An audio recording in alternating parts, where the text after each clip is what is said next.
Okay, to continue our course on the different religions of the world, we have seen so far Buddhism. Let's continue with Hinduism, which is another even more ancient religion that originated in India.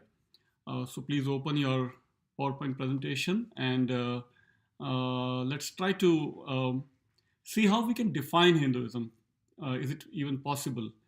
Because the word Hinduism itself is the English word that is rarely used, if ever, by practicing Hindus in India or elsewhere, especially in India, where most Hindus speak different languages of India: Hindi, Tamil, Telugu, Malayalam, Kannada, Bengali, and so on. In ancient times, the language that was used to write the different sacred texts of Hindu tradition was Sanskrit and other languages, classical other languages such as some of the ones that I mentioned.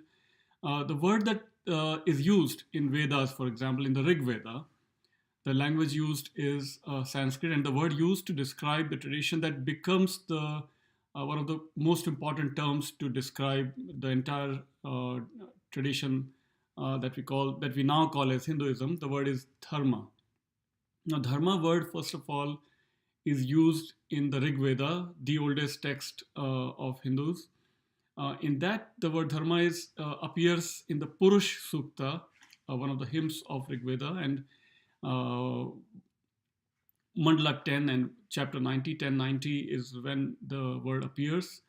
And that word dharma actually replaces the earlier Sanskrit term called rita.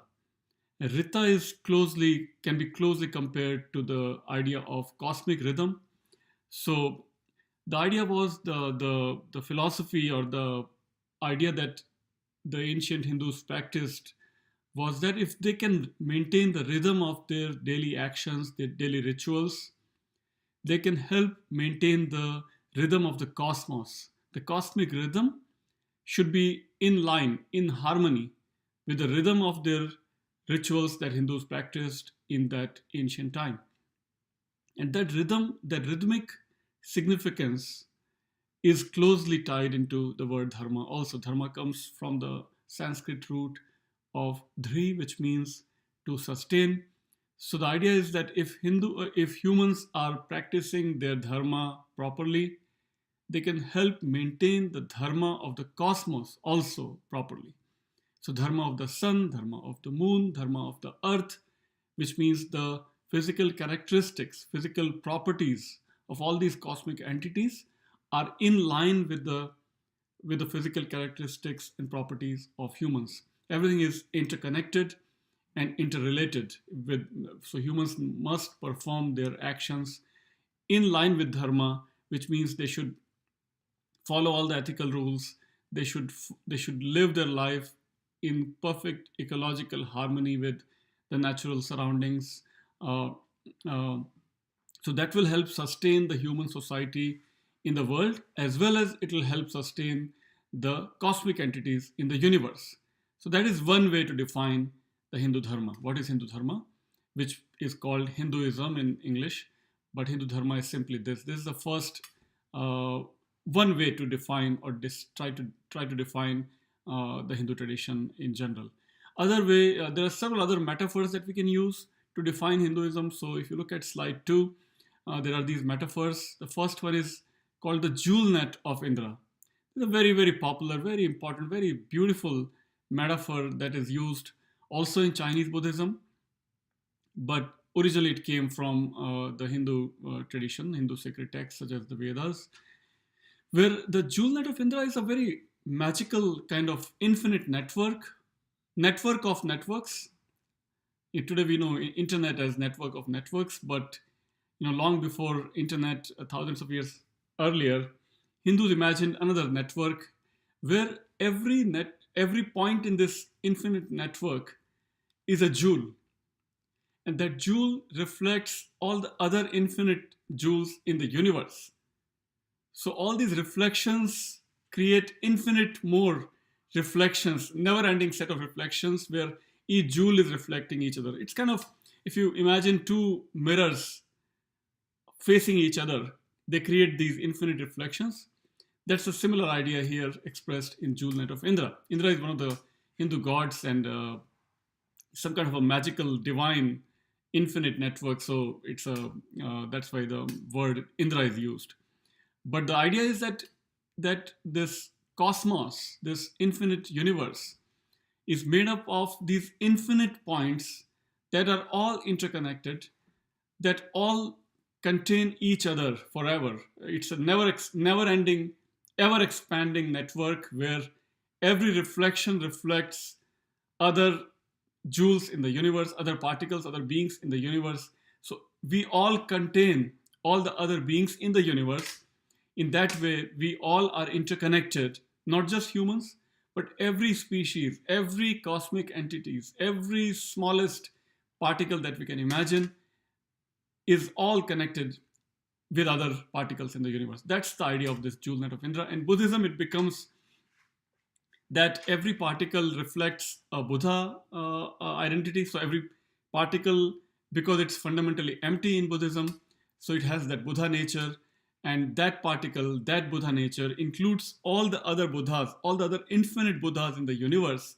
So they are all interconnected. So as we say, sometimes Hinduism looks at the glass as completely full of the Brahman energy.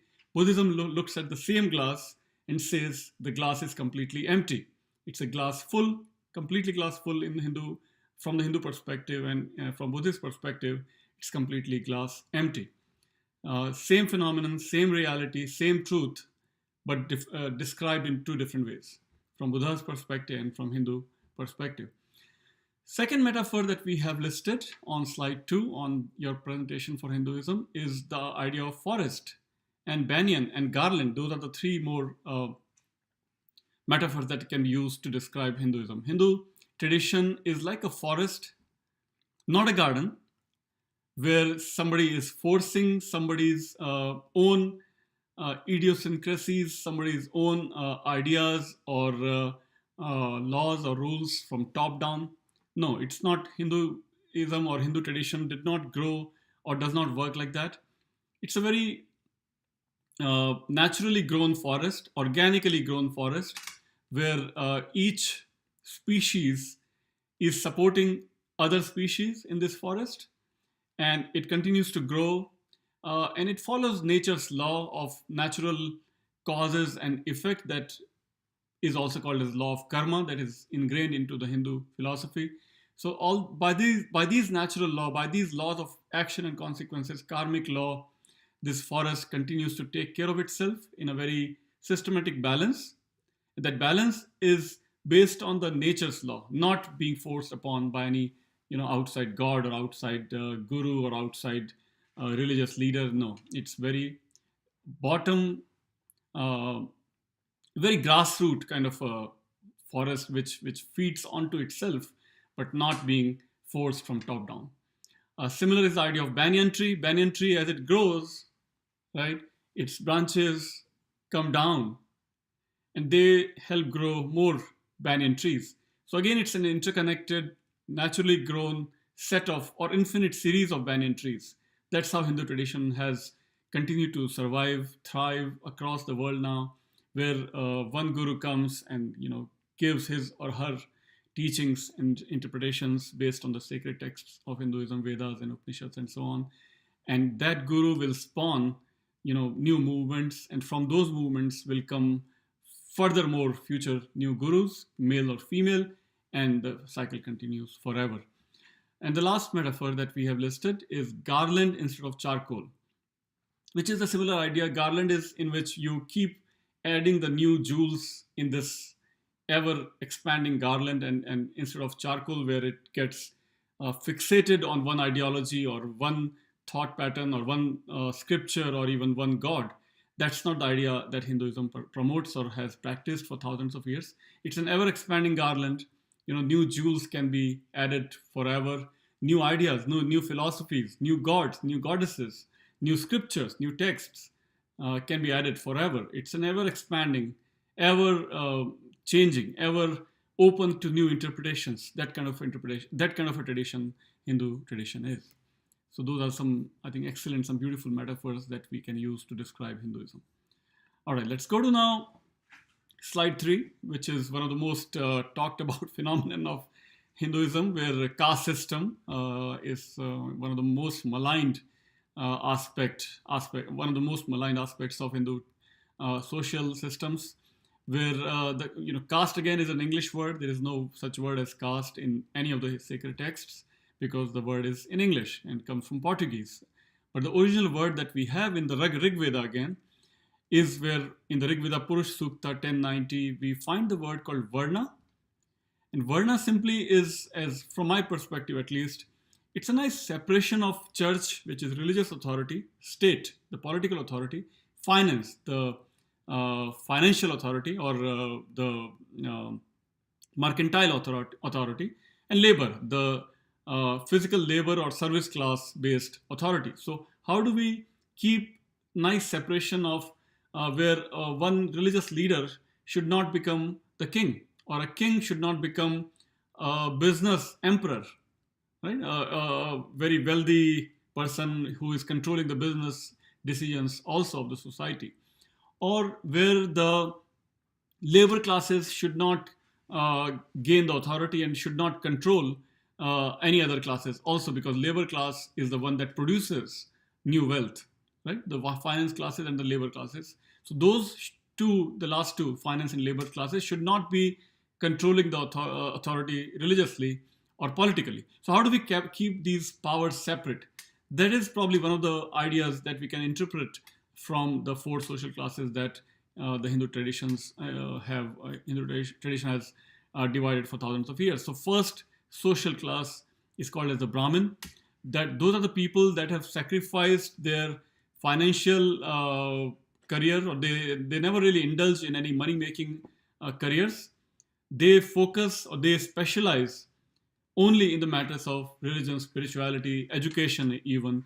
Those are the Brahmins. They are dependent on the donations that they receive from other three classes because they are not into money making careers. Second class that we have in the Hindu tradition is the Kshatriya class.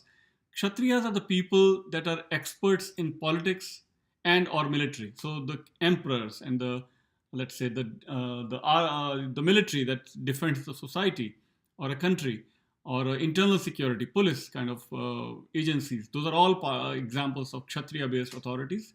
So those people are not going to control the matters of religion or matters of business. They will keep their focus solely on political or military authority and internal security kind of affairs.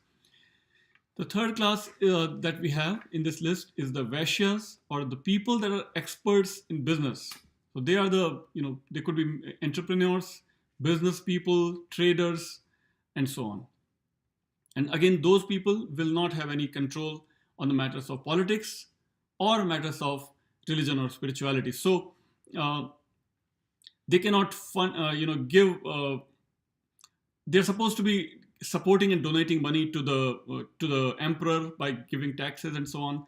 They are also supposed to be giving donations to the big educational institutes that existed in ancient India, but they cannot control the decision-making authority within the arenas of politics and or religion. So that's the, again, separation of power of the money from politics and that from education and religion.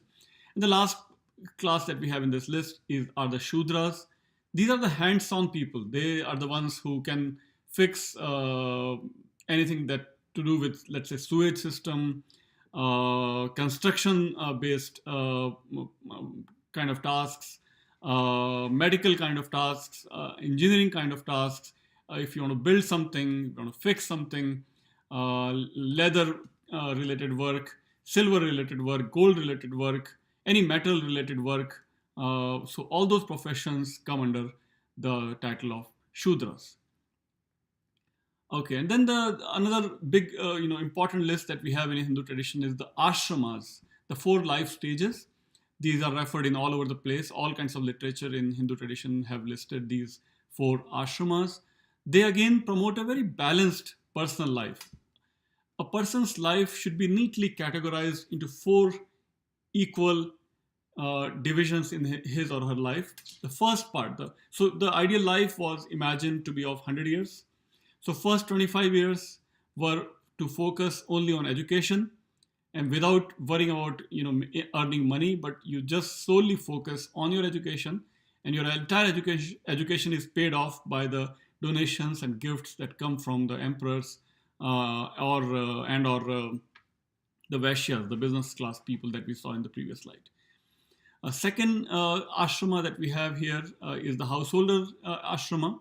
And here, the person from 25 to 50 can and are supposed to, are highly recommended to raise a family, to have kids, to raise a family, and they make new wealth. They are into money making professions, and they will support the other ashramas. They will support the students. They will support the semi-retirees that we see next listed as the third ashrama. They will also support renunciates who have gone into forests for their spiritual progress. So householders are in one way can be seen as backbone of Hindu society, because they are the ones who are supporting all the other sections of societies by their wealth.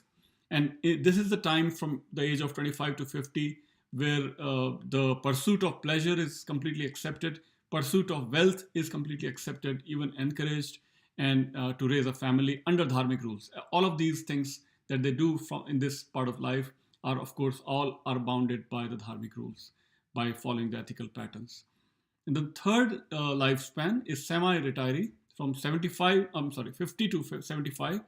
In this section of their life, they are supposed to do social work, sort of giving back to society whatever knowledge and wealth that they earned so far until they turn 50.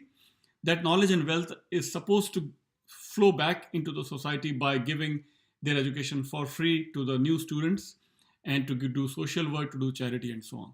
And finally, when somebody turns 75, they're supposed to renounce their family, their wealth, and go into forest and focus solely on their spiritual progress.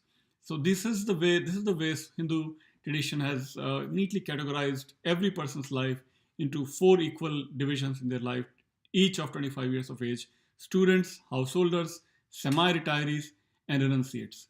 Brahmacharya ashram, grihastha ashram, vanprastha ashram, and sannyas ashram. These are the 4 ashramas of brahmacharya, then grihasth, then vanprast, and then finally sannyas. Okay, let's go to slide 5 now, where again there is another list of 4. List of 4s are very important in Hindu tradition. So the next one we have is the 4 life objectives, or 4 Purusharthas: Dharma, Artha, Kama, and Moksha. Dharma simply means overall natural and personal order that we saw in the beginning of this lecture. The dharma is that which sustains the society and the cosmos overall, and that is to be followed in all of the other life objectives that are to be pursued in one's life. Second life objective that we have is the artha. Artha is the pursuit of wealth, but under dharmic rules. Dharma will guide the whole pursuit. Then we have kama, the pursuit of pleasure, where family is to be raised, and pleasures can be pursued, but again under dharmic rules. And then finally moksha, which means liberation from cycle of rebirth forever, and that's the ultimate goal of every Hindu, if not in one lifetime, and maybe in the cycle of this rebirth that continues forever until one gets moksha by following dharma. Okay, let's go to the next slide, next list of 4, that is the slide 6. Here we have 4 ways to practice dharma, or pursuit of moksha. The first way is the way of knowledge, the Gyan Yoga, in which intellectual and rational ideas are employed to try to achieve moksha through the path of knowledge, or path of jnana. Second is the path of devotion. Here, one is supposed to surrender to one's chosen god or goddess, or even a guru, and by the devotion, one is encouraged to pursue the path to achieve moksha. The third one is tantra, where one is supposed to control one's mind using breath control techniques, or yoga postures, or meditation, and so on. And then finally, the path of action, the karma yoga, involves selfless activities of charity and philanthropy and so on. So there is Jnana Yoga, Bhakti Yoga, Tantra Yoga, and Jnana Yoga, Bhakti Yoga, Raj Yoga, which involves Tantra and meditation and so on, and Karma Yoga, Jnana, Bhakti, Raja, and Karma. These are the 4 ways to practice the pursuit of moksha. Let's stop at this point and we'll continue in the next lecture.